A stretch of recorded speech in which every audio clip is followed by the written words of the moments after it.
Muchísimas gracias. Bueno, este será de los pocos casos que faltaba el presentador, ¿no? En una presentación de libros. Y estaban aquí los autores implicados. Bueno, me ha ocurrido que estaba en otra presentación justo hace media hora. No en la otra punta de Vitoria, pero sí, en fin, relativamente alejado de la Facultad de Letras, que he tardado un poco en llegar, porque en estos momentos el tráfico no es precisamente sencillo, ¿no? En Vitoria. Bueno, por fin estamos aquí, ¿no? Bueno, el objetivo de este coloquio o de este diálogo, de este encuentro que vamos a establecer hoy aquí, dentro del marco de esta semana, bueno, indudablemente atareada, ¿no? Llena de eventos, llena de actividades, que ha sido la primera semana de lo fantástico, o que está siendo, mejor dicho, ¿no? La primera semana de lo fantástico en Vitoria-Gasteiz. Pues es presentar esta novela, este libro de dos autores, uno de ellos, además, a la sazón director de operaciones dentro de Tártalo, primera semana de lo fantástico en Vitoria-Gasteiz, que es Raúl Montero, a quien ya todo el mundo, al menos presente en esta sala, conoce, aunque en su faceta, digamos, de escritor, él prefiere dejar Montero en una sola M, con un punto, ¿no? Y darle mayor relevancia a su segundo apellido, al apellido materno, entiendo, ¿no? A Gilete. De tal manera que como autor estamos ante Raúl M. Gilete. Y por otro lado, Martin Simonson, el coautor de este libro que vamos a presentar hoy. Ambos son profesores de esta facultad, profesores del Departamento de Filología Inglesa, Alemana y Traducción e Interpretación. Ambos con ya un bagaje en el ámbito de la literatura y en el ámbito de la investigación, de los estudios literarios, tanto en el caso de Raúl como en el caso de Martin. Y en el caso de Martin, además, digamos, enriquecida esta faceta por una labor de escritura, también en otras lenguas, no solo en el caso español, en el caso del castellano. Bueno, nos han ido diciendo, tampoco se trata, digamos, de destripar, ¿no? En este momento la obra, el libro que tenemos entre manos, de manera que trataremos de hablar de él sin revelar, en fin, al menos todas las claves, cosa que por otro lado sería imposible dada la extensión del libro, pero sí de dar algunas pinceladas a través de esta conversación que vamos a mantener. Nos han contado que es una novela que se ha gestado durante 23 años. Esto es una cosa que les voy a preguntar, si esa ha sido la duración, digamos, neta, real del trabajo sobre ese libro, o ha sido el periodo de tiempo, en fin, la duración, que entre otras cosas ha tenido la propia maduración de la obra, más luego el periodo de escritura. Se me hace difícil creer que dos escritores y profesores tan activos como son Raúl y Martin, en fin, hayan dedicado en exclusividad 23 años a la escritura de esta obra. Pero bueno, luego hablaremos de ello. Hoy mismo, creo, ¿no? Salía una entrevista en el Correo con Martin, donde hablaba de algunos de los ingredientes que componen esta obra y, en cierta medida, desvelaban que está un poco a camino entre lo fantástico y la novela gótica de ambientación, decían medieval o incluso pseudo-medieval, que me parece un término aún más específico, ¿no? más exacto para definir algunas de las características de esta obra. Es una novela extensa, no lo parece, ahora que veo, no lo había visto, digamos, en su formato físico, solo tuvieron a bien mandarme el PDF. En cualquier caso, es una novela que sobrepasa las 500 páginas, 523, si exceptuamos la parte correspondiente al índice, y es en realidad un libro que comprende a su vez tres libros, en fin, contenidos de alguna manera, ¿no? En el interior de esta obra, de esta novela. Tres libros que además están asociados, a su vez a tres mundos y a dos llaves mágicas, llaves que son la clave, en cierta medida, del destino de algunos de los personajes principales. Digo principales porque hay muchísimos personajes en la obra. Unos personajes, estos que menciono, los fundamentales o los principales, que se mueven de alguna manera a caballo entre la maldición asociada a estas llaves mágicas y lo que en la novela, en el libro, se denomina equilibrium, con un término latino. Una especie, así lo he entendido yo, luego posiblemente me corrijan, de ataraxia, de serenidad vital, opuesta a la conmoción, una ataraxia que es, en el fondo, el resultado e incluso la vía de restitución del orden alterado por los efectos de la maldición, que tiene también que ver con las propias llaves. Desde ese punto de vista, a mí me ha parecido que tiene mucho que ver también con la estructura de los cuentos populares fantásticos. No sé si lo han mencionado. Creo que había un apunte, en todas maneras, ¿no?, hoy en la entrevista, de algo que mencionó ayer o estos días, me imagino que Martín, de los cuentos fantásticos, un poco en la visión del gran teórico de la estructura de la narrativa popular, que fue un ruso, Vladimir Prop, que escribió en su día la morfología del cuento, ¿no? Y en el que en ese libro hablaba del equilibrio inicial, que es de alguna manera alterado, modificado por algún evento, por algún suceso externo, y la continuación del cuento es, digamos, la labor del héroe, las tareas que debe realizar el héroe o los héroes, acompañados por sus ayudantes y acosados por sus oponentes, los cuales, por mediación, esos héroes, de un objeto mágico, consiguen finalmente restaurar el equilibrio inicial. Claro, lo que ocurre es que, en comparación con la estructura del cuento popular, del cuento fantástico, aquí el viaje que nos propone la novela abarca varios siglos, ¿no? Alrededor de 800 años y diversas geografías, tanto reales como imaginarias, lo que, sin duda alguna, añade complejidad a la trama. Bueno, y después de estos preámbulos, un poco de introducción a la materia, quisiera empezar, si les parece bien a los autores, con una serie de preguntas que pueden dar pie, ¿no?, a cierta conversación, a cierto coloquio.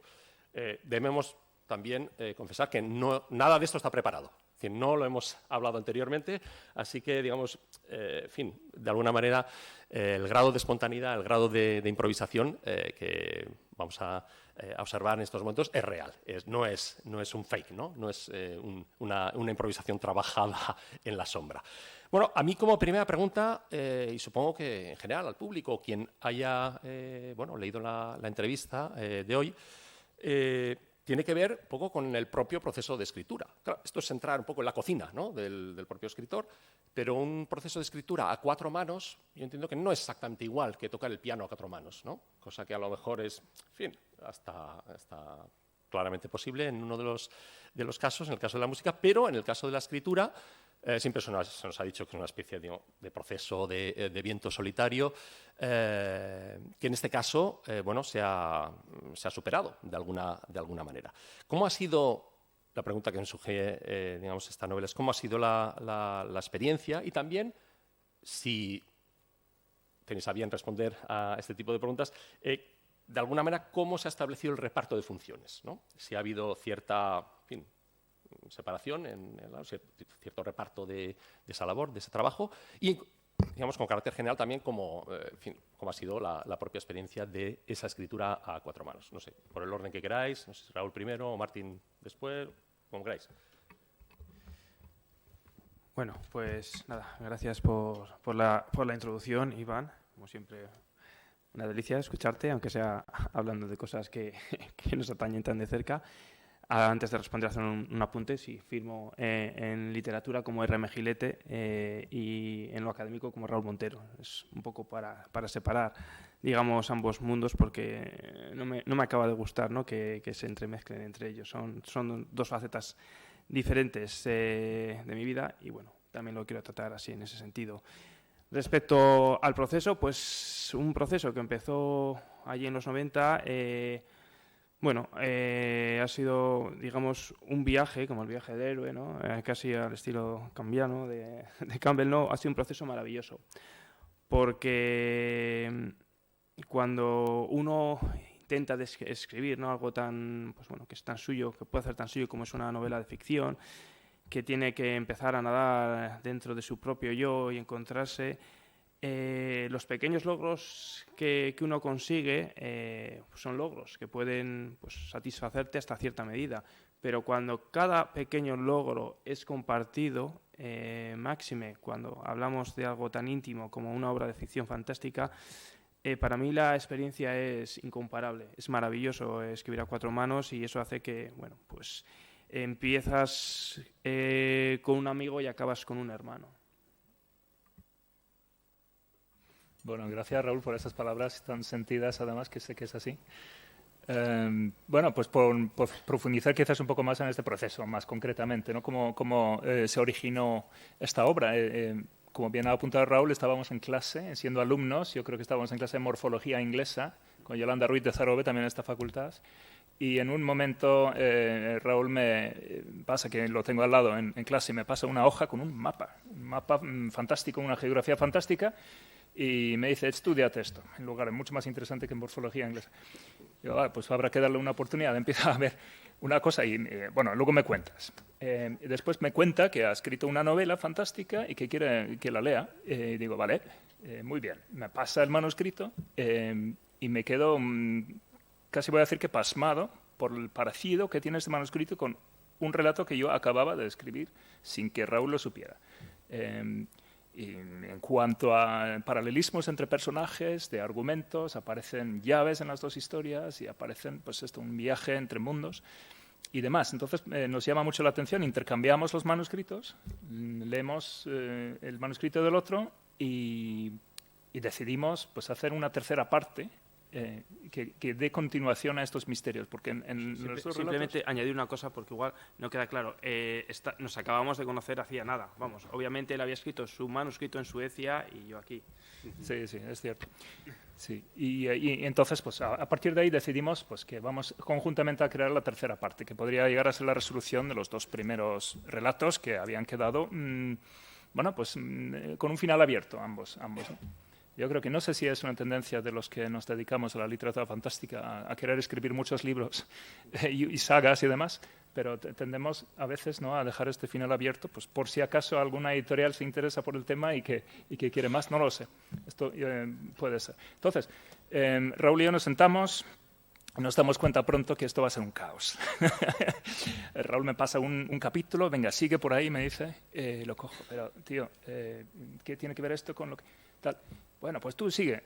Escribo la segunda parte del siguiente capítulo, le paso pues el segundo capítulo, él sigue con el tercero, y al final va a resultar muy, muy complicado hacerlo de esta manera, vamos a necesitar una estructura distinta, y nos sentamos ya más en serio y decir, oye, pues vamos a pensar esto bien, y que es mejor que, bueno, pues que lo ideemos entre los dos y que lo escriba una persona, ¿no?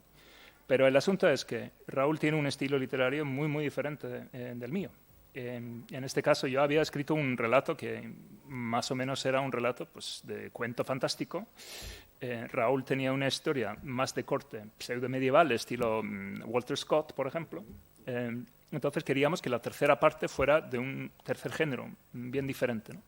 El número 3 tiene una importancia fundamental en la historia. Y no voy a explicar mucho más, pero la misma morfología, y no es casualidad que fuera clase de morfología en la que se gesta esta colaboración, el mismo símbolo del espantapájaros, en realidad ahí está toda la trama de la historia, lo que se ve aquí en la imagen.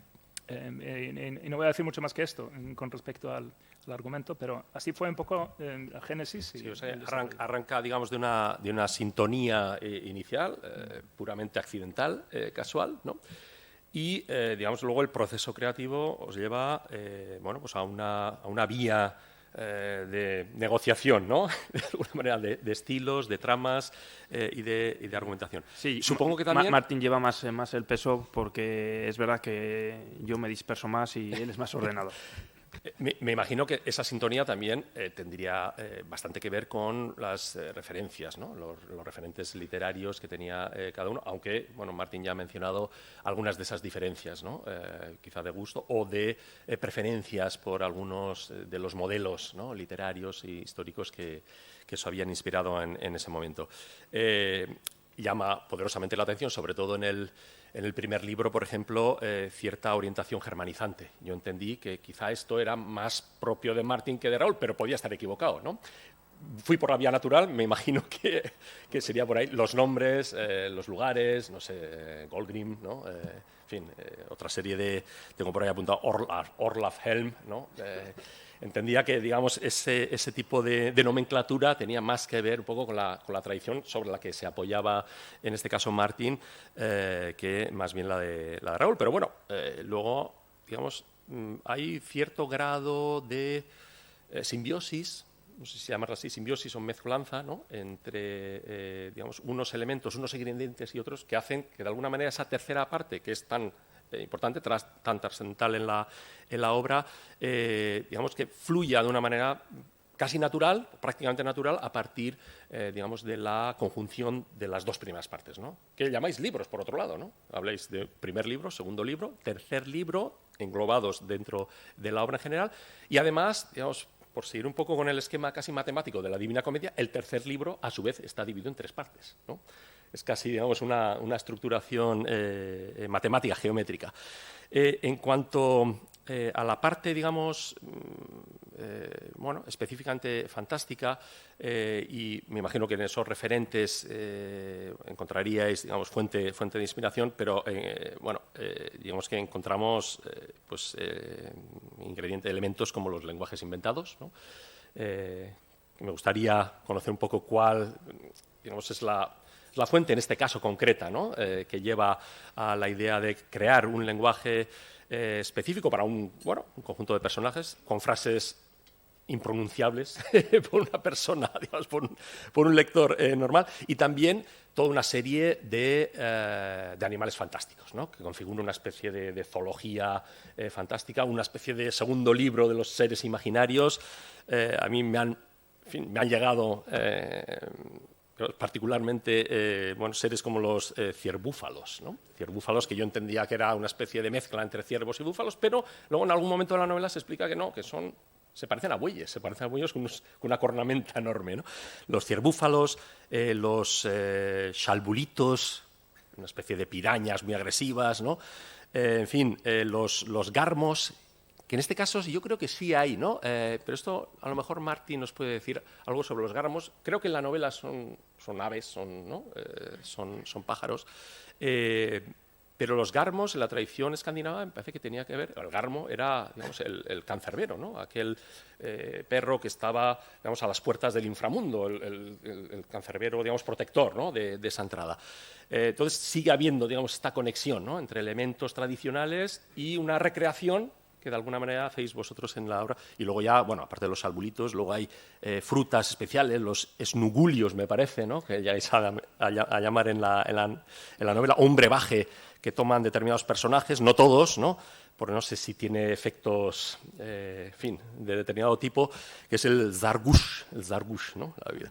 Bueno, esto quería que nos, en fin, elaboráis un poquitín sobre las fuentes de estos elementos, sobre todo la inspiración, ¿no?, a dónde mirabais cuando, digamos, generáis todo este tipo de composición.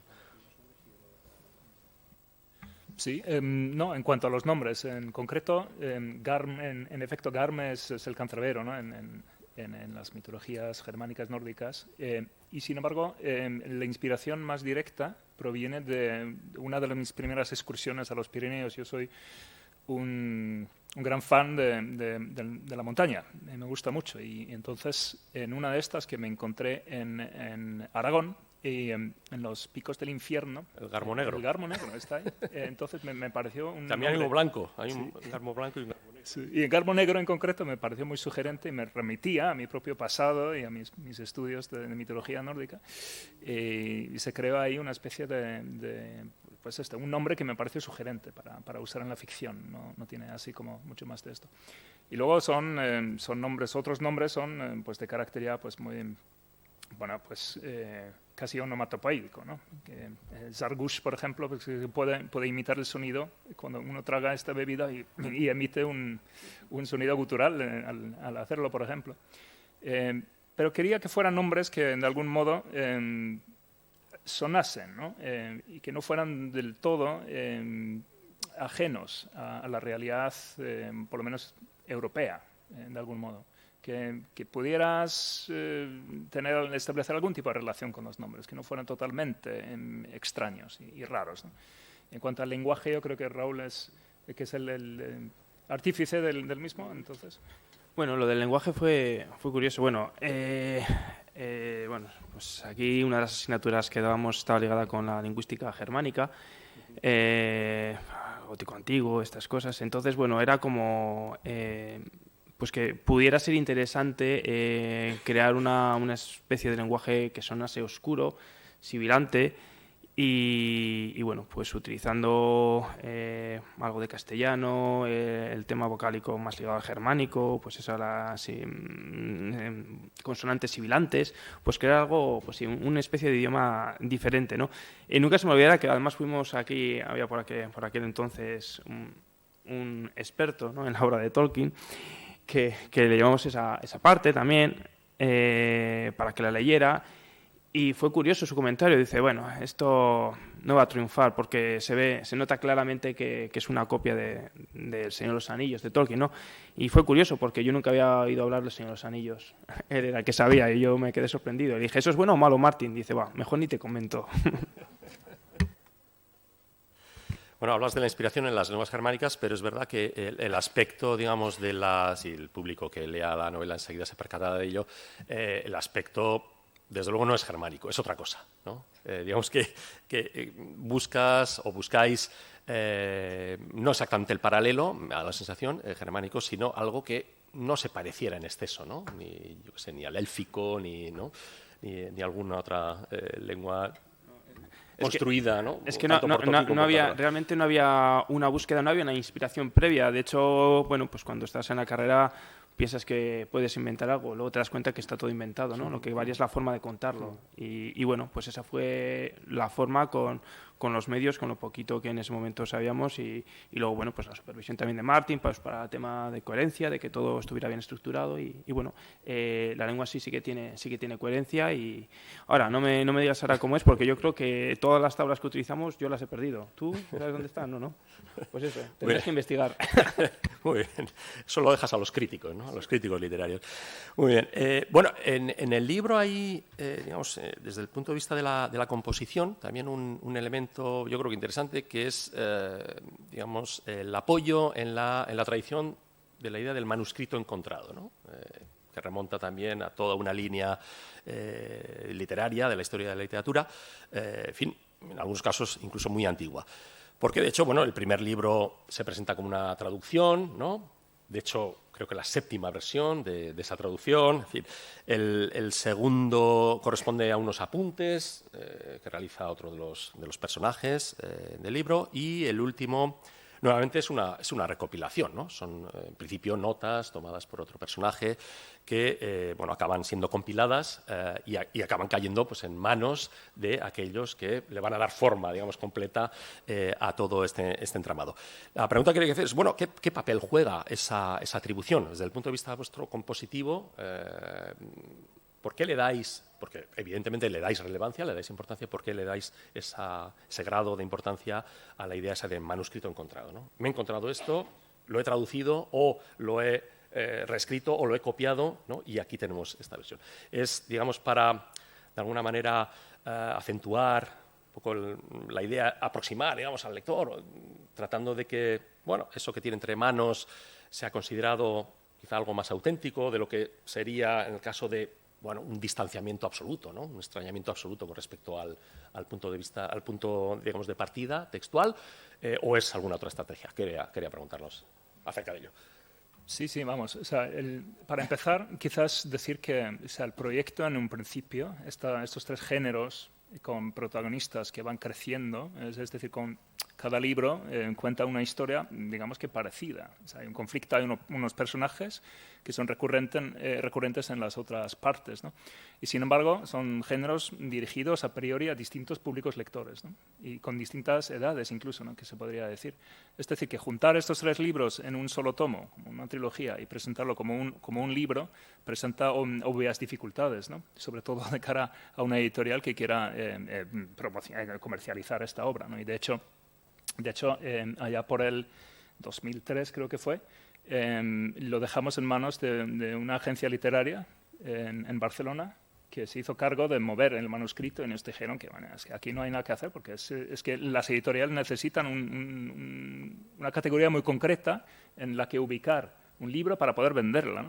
O sea que el proyecto fue un poco suicida y nos dimos cuenta de ello. Podríais haber sacado 3 libros por el precio de uno, ¿no? Y sin embargo, entonces nos pareció que a su vez esto ofrecía, pues, una ventaja, que era algo totalmente original. O sea, es una cosa que nadie se plantearía hacer, por razones comerciales, obviamente. Nosotros no escribíamos estos libros para triunfar y para que se vendiesen en grandes cantidades, sino que eran libros que teníamos que hacer.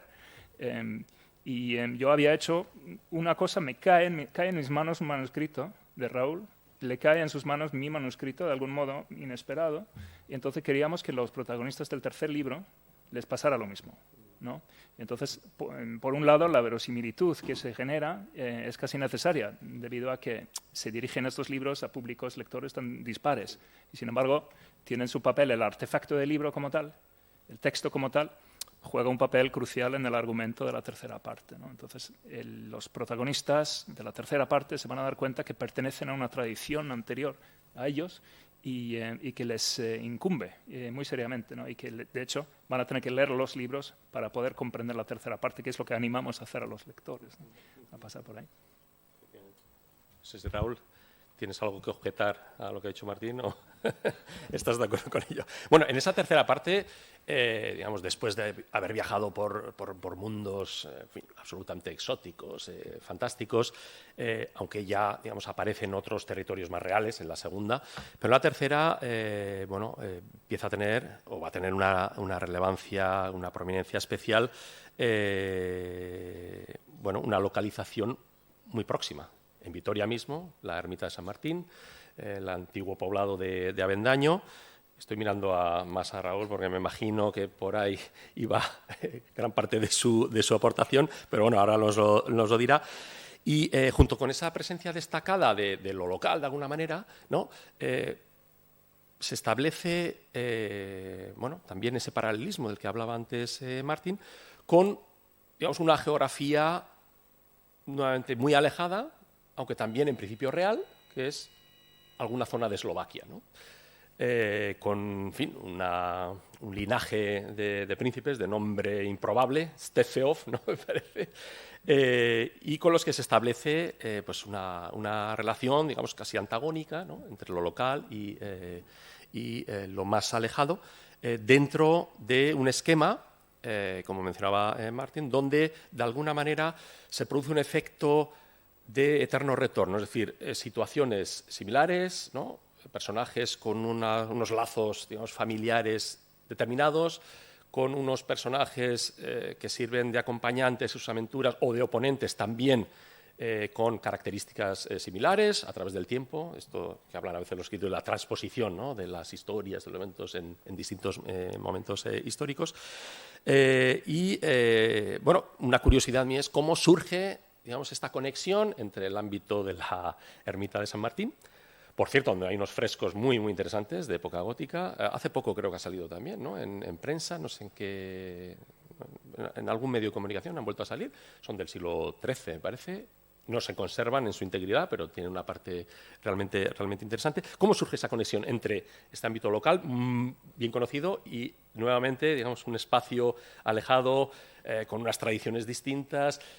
¿Puede algo, yo lo pensaba mientras lo leía, puede tener algo que ver el hecho de escoger Eslovaquia, bueno, ahora nos lo diréis, con cierta tradición de la narración gótica que sitúa en esas zonas, Eslovaquia, Cárpatos, Rumanía, partes, digamos, de lo que es la tradición de la novela gótica? A ver, el tema de las localizaciones.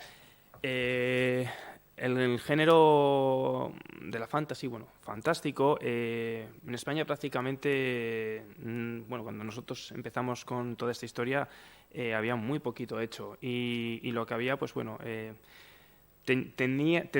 una tendencia a imitar, a la fantasía, anglosajona.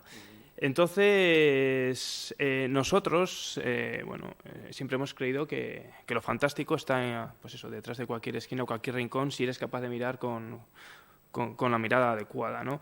Y veíamos que había muchos espacios, muchos lugares, en el Parque de la Florida, en el propio territorio de Álava, en la ermita de Avendaño, en el barrio de San Martín, que tenían una tradición, veíamos determinados aspectos de esos espacios que había un vacío histórico sobre qué había pasado ahí o cómo se había llegado a ese momento. Entonces, investigábamos, estamos en la universidad, se supone que tenemos que investigar, pero bueno, nos interesaba más investigar para nuestro libro que investigar morfología, en este caso, ¿no?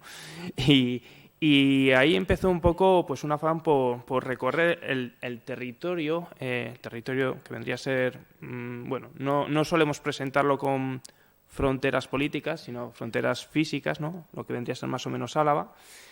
Explorarlo, empezar a indagar más sobre esos espacios que todavía pudieran dejar, pues bueno, pues situaciones, bueno, pues de difícil explicación, y ligarlo con un espacio que tradicionalmente pues ha estado más asociado con la literatura gótica, con el mito vampírico por excelencia, con el Conde Drácula. Y bueno, pues mezclar un poco, ¿no?, esas dos tradiciones. Ahora sigue Martín.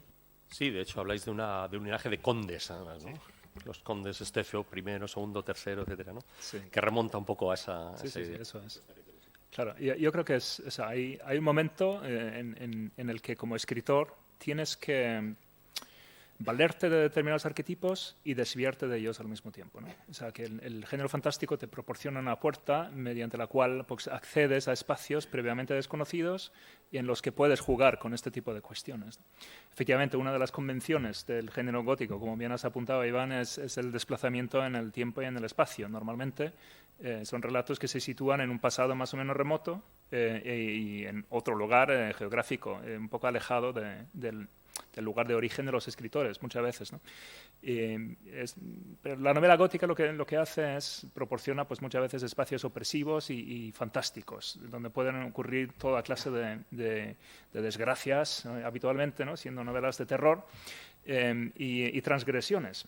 Y entonces, pues una de las cosas que teníamos en mente a la hora de dividir la acción entre España, por un lado, Vitoria y Extremadura, que es otra parte donde transcurre la acción de la tercera parte, el lugar de origen de la familia de Raúl, era precisamente pues, situar Eslovaquia como un espacio más bien imaginativo, ¿no? Imaginativo y no tan realista en las descripciones. Y en efecto, ahí es donde se producen unos hallazgos muy importantes que llevan la acción, el argumento hacia su conclusión en la tercera parte. O sea, que la idea detrás de ello, sí, era esa. Eslovaquia casi como territorio imaginario, ¿no? Digamos, ¿no?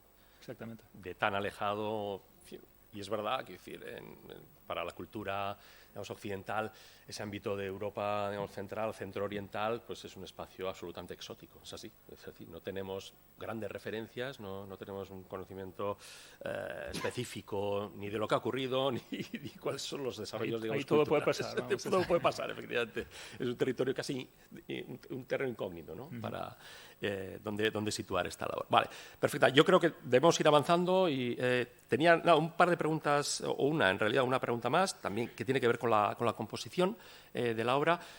Mi experiencia como lector ha sido que el primer libro tiene un ritmo trepidante, que prácticamente se mantiene en el segundo, aunque se establece, digamos, cierto sosiego en ese tempo narrativo, y en cambio en la tercera parte ese tempo se calma absolutamente. Quiero decir, pasa a ser, aunque sigue teniendo evidentemente muchos elementos narrativos, pero la parte descriptiva, digamos que se sitúa casi a la par de la narrativa, ¿no? Se equilibra de alguna manera.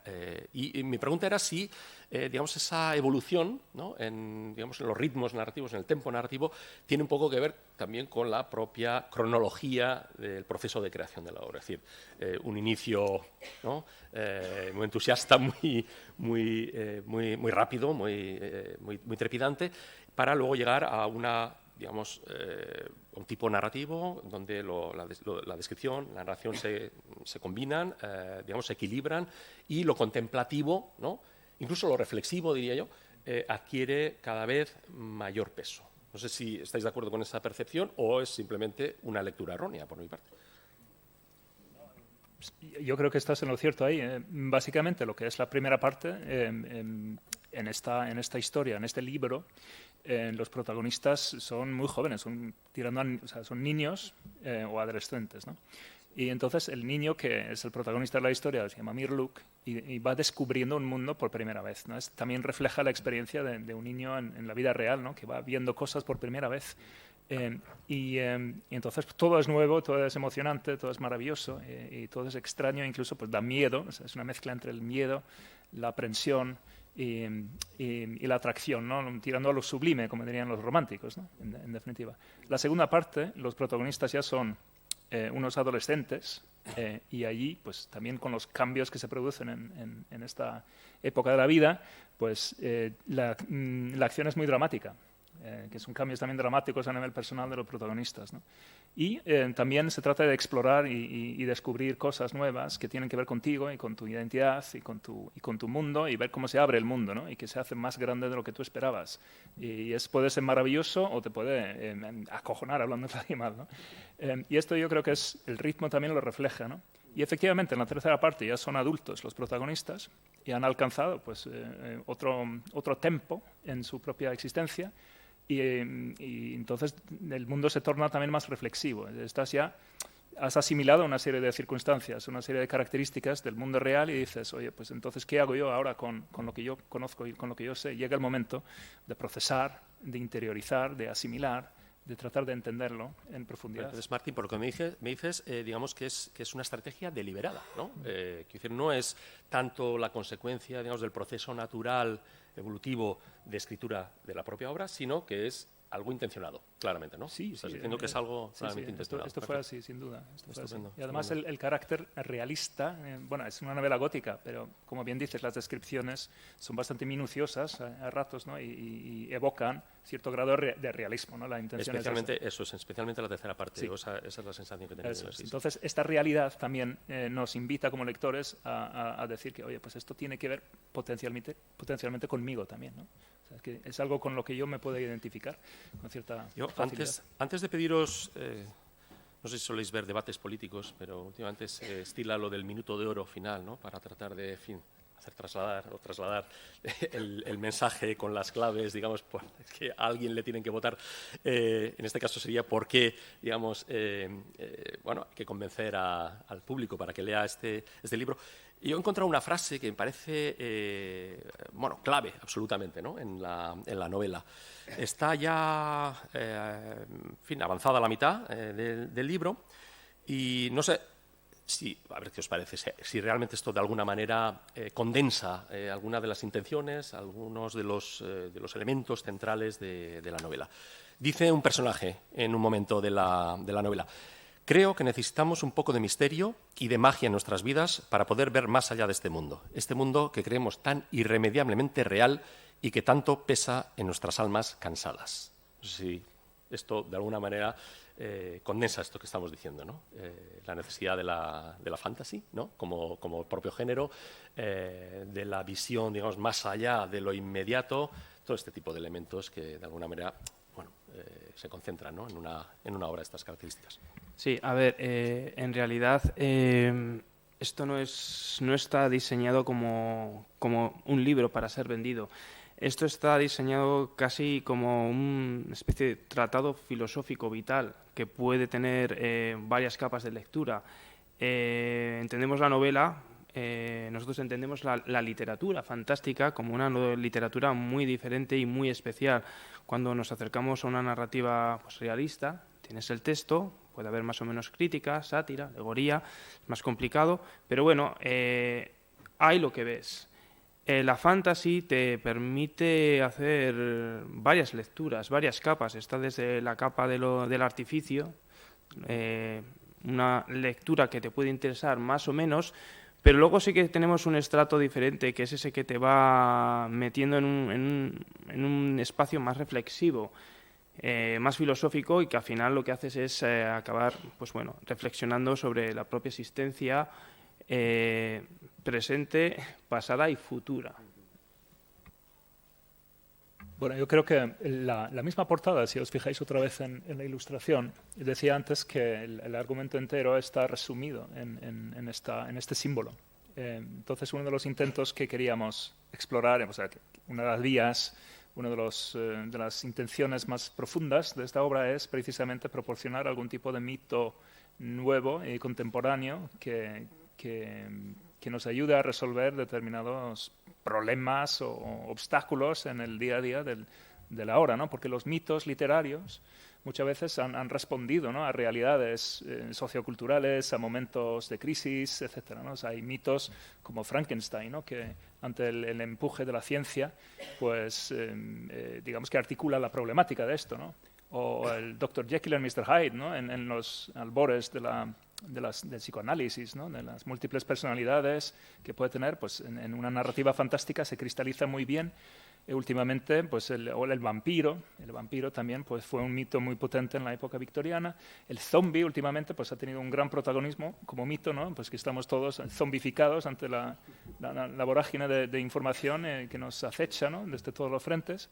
Y entonces yo creo que queríamos articular un mito, y no voy a explicar todo el sentido del mito, pero como veis, es un ser bastante misterioso, sin cara, no tiene un género concreto, no es ni hombre ni mujer, tiene una forma de cruz, pero está hincado en la tierra, mantiene un equilibrio gracias a dos llaves, apunta también hacia el cielo, es decir, hay una serie de elementos ahí, y que el número 3 ahí juega un papel importante. Es el dueño del equilibrium, ¿no? Entiendo. Sí, así es. Luego hay algo paradójico, es decir, lleváis esta figura que consideráis central, la del espantapájaros, al propio título, ¿no?, de la obra, como estamos viendo, pero luego en ella, en realidad, es decir, se la encuentra muy pocas veces. Está la sombra, está, ¿no?, detrás de lo que ocurre, digamos, del día a día, de las aventuras cotidianas de los personajes, y aparece en momentos, digamos, claves, pero no demasiado, ¿no? No se puede desvelar mucho más. No, pero bueno, quizá ahí se juega un poco... bueno, se da una vuelta de tuerca, ¿no? La providencia no deja de ser los designios de Dios para con los hombres, ¿no? Cómo Dios puede intervenir en nuestro devenir. Aquí sí que ese simbolismo que no pertenece a ninguna religión, pero que es un ente energético, como queramos decir, que sí que está ahí, digamos que nos deja actuar y simplemente lo que hace es eso, mantener la escala de grises, ¿no? Romper con la dicotomía tradicional de la sociedad occidental, en la que eres blanco o negro, eres de derechas, eres de izquierdas, eres azul, eres rojo. Nos parece absurdo, ¿no? La gama de colores es infinita, entonces lo que tratamos de hacer con este simbolismo es un poco una crítica velada de lo que sería pues la propia estructura occidental dicotómica que al final creemos que no tiene por qué ser así. Estupendo. No sé si vamos a dar oportunidad al público a que, en fin, formule alguna pregunta. Estamos en tiempo casi de descuento, como quien dice, pero si hay, en fin, alguna pregunta en concreto, alguna curiosidad que podamos desvelar desde esta mesa, pues lo intentaríamos. No sé si alguien quiere intervenir. Sí, por ahí.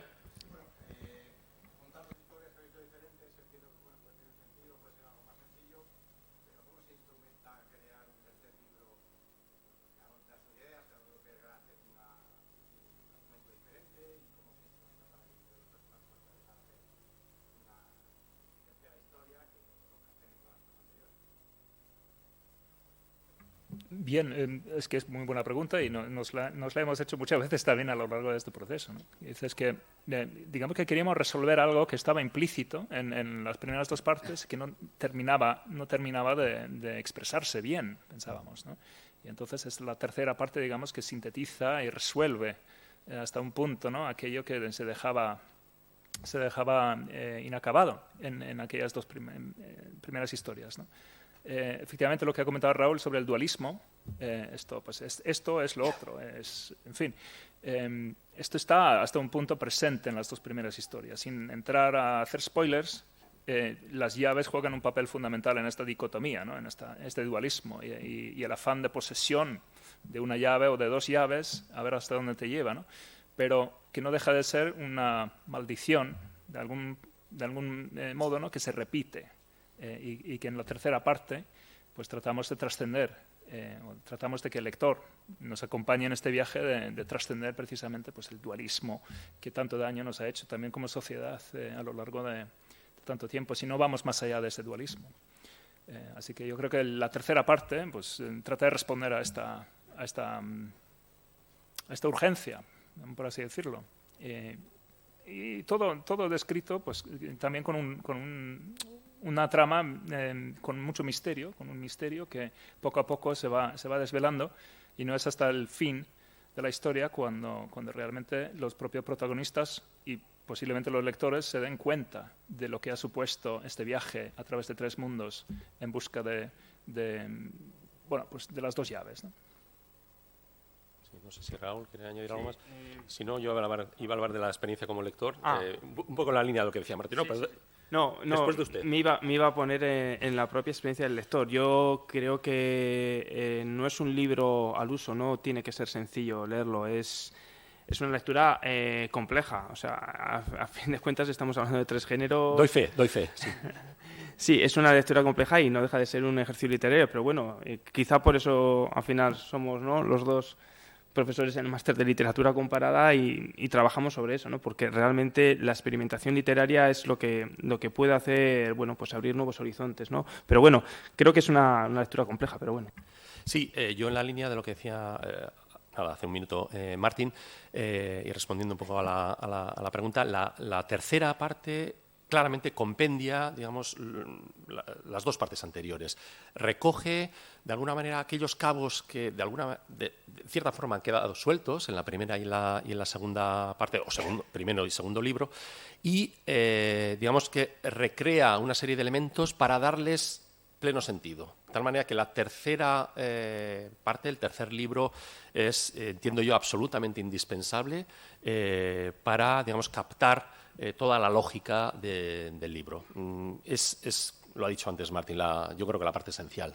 Sin esa tercera parte, yo creo que el primer y el segundo libro podrían tener, es verdad, vida autónoma, pero hay una serie de elementos y sobre todo los puentes que se establecen, ¿no?, entre los paralelismos, entre las situaciones argumentales de una y otra parte, que solo se resuelven una vez que uno entra en el tercer libro, sin duda alguna. Entonces, ahí, evidentemente, desde el punto de vista compositivo, yo creo que ha habido un esfuerzo muy claro, ¿no?, deliberado, por ir atando esos cabos de una manera que aún dejan espacio, digamos, a la libertad del lector, ¿no?, de recrear cierta serie ciertas relaciones de personajes y situaciones, pero que lo acompañan, lo ayudan de alguna manera a la parte, digamos, más gruesa de la interpretación, por decirlo así, ¿no?